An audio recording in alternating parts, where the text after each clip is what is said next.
कुमार, आपका स्वास्थ्य सलाहकार, मेरे YouTube चैनल प्राकृतिक स्वास्थ्य सेवा मिशन में आपका बहुत बहुत स्वागत है। मित्रों, आज जिस टॉपिक पे मैं आज बात करने वाला हूँ वो टॉपिक है कि क्या दूध और डेयरी प्रोडक्ट हमारे लिए जहर हैं? क्या हमें इसका सेवन नहीं करना चाहिए? इसी टॉपिक पे आज हम बात करेंगे। क्या वजह है कि बड़ी बड़ी रिसर्च कंपनीज़ जो हैं अपने रिसर्च में ये दावा करती है कि दूध और दूध से बने हुए जितने प्रोडक्ट हैं वो मानव शरीर के लिए जहर बनता जा रहा है? क्या वजह है कि दूध आज अलग अलग बीमारियों में खाने के लिए बंद किया जा रहा है? पूरी जानकारी के लिए बने रहें मेरे चैनल पे और इस वीडियो को लास्ट तक देखें। मित्रों, अगर अभी तक मेरे चैनल को आपने सब्सक्राइब नहीं किया है तो जल्दी से मेरे चैनल को सब्सक्राइब कर लें और पास में बेल आइकन को दबा दें ताकि मैं जो भी स्वास्थ्य से रिलेटेड वीडियो आपके लिए बनाऊं उसका नोटिफिकेशन आपको मिले और आप उसका फ़ायदा उठा सकें। चलिए आगे बढ़ते हैं मित्रों और जानते हैं कि दूध और डेयरी प्रोडक्ट क्यों इस्तेमाल नहीं करना चाहिए, क्यों इसे जहर बताया जा रहा है। हमारे देश में कैल्शियम का एक बहुत बड़ा सोर्स है दूध से हमें कई प्रकार के पोषक तत्व मिलते हैं। दूध का इस्तेमाल प्राचीन काल से ही हमें बताया गया है, परंतु आधुनिक युग में ऐसा क्या हुआ कि आज दुनिया के बड़े बड़े रिसर्च संस्थान लोगों को दूध और डेयरी प्रोडक्ट के लिए मना करने लग गए। इसे जानने के लिए आपको कई स्टेप को समझना पड़ेगा। मित्रों, पहले तो आप ये जानिए कि दूध का मतलब शुरू से ही सिर्फ और सिर्फ गाय का दूध रहा है, ना कि भैंस का दूध। मित्रों, अगर आप दूध का मतलब गाय का दूध समझते हैं तब तो ठीक है, अगर भैंस का दूध समझते हैं तो पहले तो अपने सोच को चेंज करें। मित्रों, भैंस के दूध में गाय के दूध से 2 गुना ज़्यादा फैट होता है, जो बच्चे और बुजुर्गों के लिए ठीक नहीं माना जाता, और साथ ही साथ जो लोग ज़्यादा परिश्रम नहीं करते उसके लिए भैंस का दूध सही नहीं माना जाता। भैंस के दूध में गाय के दूध से 11% प्रोटीन, 45% कैलोरी और 38% आयरन ज़्यादा मात्रा में पाया जाता है। मित्रों, 118% फास्फोरस और साथ ही साथ मैग्नीशियम और पोटासियम भी गाय की तुलना में भैंस के दूध में ज़्यादा मात्रा में माना गया है। मित्रों, ये कारण है जिसकी वजह से भैंस का दूध इस्तेमाल करने वाले जो लोग होते हैं उनको थायराइड, हाई प्रॉब्लम, मोटापा इत्यादि होने का खतरा ज़्यादा होता है, जबकि गाय के दूध में ऐसी कोई दिक्कत नहीं हुआ करती थी। ज़रा ठहरिए, मैंने कहा हुआ करती थी, इसका मतलब क्या है? तो बात अब आपको समझनी पड़ेगी। मित्रों, ये बात है सन 1970 की, जब नेशनल डेयरी डेवलपमेंट बोर्ड ने एक ऑपरेशन चलाया था और उसका नाम दिया था फ्लड। ये ऑपरेशन फ्लड क्या है मित्रों, तो क्यों चलाया गया था, ज़रा इसे जान लेते हैं।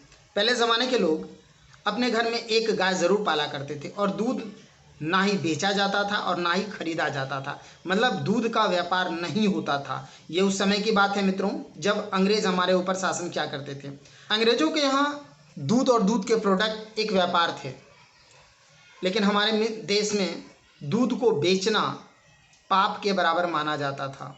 मित्रों, सबके घर में गाय हुआ करती थी। गाय होना हमारी समृद्धि की पहचान थी, मतलब जिसके पास जितनी ज़्यादा गायें वो उतना ज़्यादा समृद्ध माना जाता था। परंतु अंग्रेजों ने यहाँ डेयरी उत्पाद को बढ़ावा देना शुरू किया और धीरे धीरे भारत में से लोग दूध का व्यापार करने लगे, मतलब जिसके पास गाय नहीं थी वो उनसे दूध खरीदने लगे जिनके पास गाय है, जिसके कारण बहुत से लोगों ने गाय का व्यापार शुरू किया और बहुत सारे लोगों ने गाय को पालना बंद कर दिया, क्योंकि उसे आराम से बाजार में से दूध मिल जाया करता था अपने खुद के इस्तेमाल के लिए। सन 1970 तक दूध की बड़ी किल्लत होने लगी थी, जिस कारण नेशनल डेयरी डेवलपमेंट बोर्ड ने एक ऑपरेशन फ्लड की शुरुआत की। परियोजना का मुख्य उद्देश्य था दूध के उत्पाद में वृद्धि, ग्रामीण उत्पादों को बढ़ावा देना और उपभोक्ताओं को सही मूल्य प्रदान करना। इस उद्देश्य की आपूर्ति के लिए क्रॉस प्रजनन का इस्तेमाल किया गया, जिसके कारण देसी गाय धीरे धीरे हमारे देश से विलुप्त होती चली गई। मित्रों, क्रॉस प्रजनन वाले जो गाय हैं वो दूध ज़्यादा देते थे। क्रॉस प्रजनन वाले गाय को A1 तथा देसी गाय को A2 गाय कहा गया। आज भी हमारे देश में गाय को A1 और A2 से ही डिनोट किया जाता है। A1 वो गाय हैं जो विदेशी हैं, जो क्रॉस करके बनाए गए हैं, और A2 वो गाय हैं जो भारत के अंदर देसी गाय हुआ करते थे, उसकी भी बहुत सारी प्रजातियां थी मित्रों, तो वो A2 गाय कहलाई। मित्रों, A1 गाय को बनाने के लिए सबसे पहले गाय और भैंस का प्रजनन कराया गया, जिसे जर्सी या फ्रीजियन गाय कहा गया। गाय कम दूध देती थी, भैंस ज़्यादा दूध देती थी दोनों के क्रॉस से जो नई गाय की प्रजाति बनी वो ज़्यादा दूध देने लगी। तो मित्रों A1 और A2 गाय के दूध में क्या अंतर है?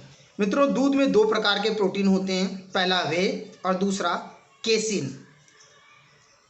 इस प्रोटीन में 20% वे और 80% केसिन प्रोटीन होते हैं।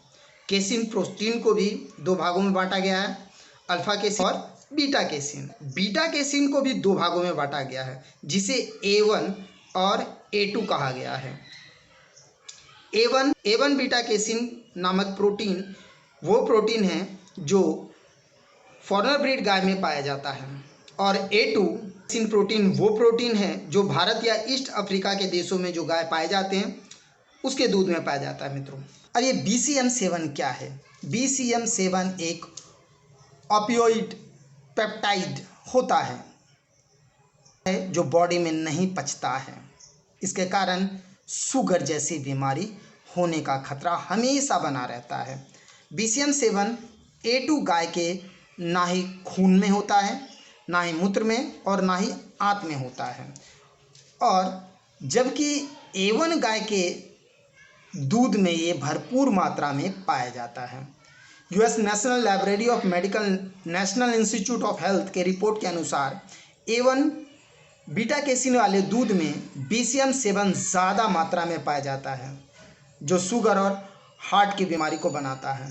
Indian journal of endocrinology and metabolism 2012 के अनुसार शुगर टाइप 1 का कनेक्शन A1 दूध से काफ़ी हद तक है। इसके अलावा हार्ट, मेंटल डिसऑर्डर, एलर्जी और साइजोफ्रेनिया होने का खतरा काफ़ी ज़्यादा बढ़ जाता है।